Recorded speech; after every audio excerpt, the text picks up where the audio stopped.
The afternoon sun hovered high above the city, spilling warm golden light across the elegant outdoor tables of Ravenstone Avenue. This was a place reserved for power and privilege, polished cutlery, quiet luxury, and conversations whispered in confidence.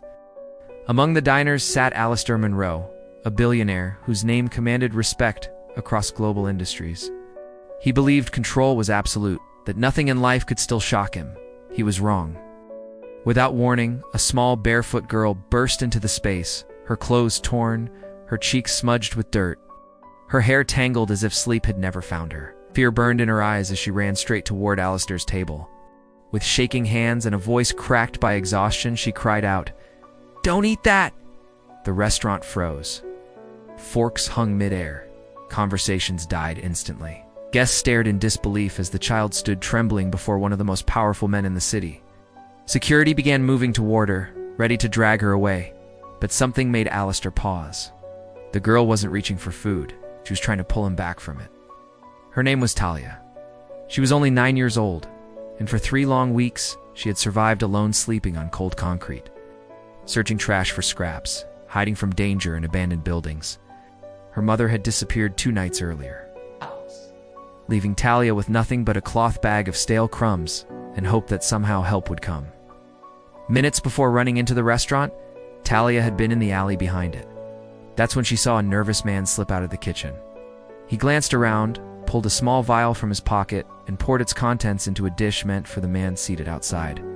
Then he vanished into the crowd. Talia didn't know who the man at the table was, but she knew danger when she saw it, so she ran. As security reached for her, Alistair noticed the terror in her eyes, real fear, not desperation or deceit. He raised his hand, stopping them.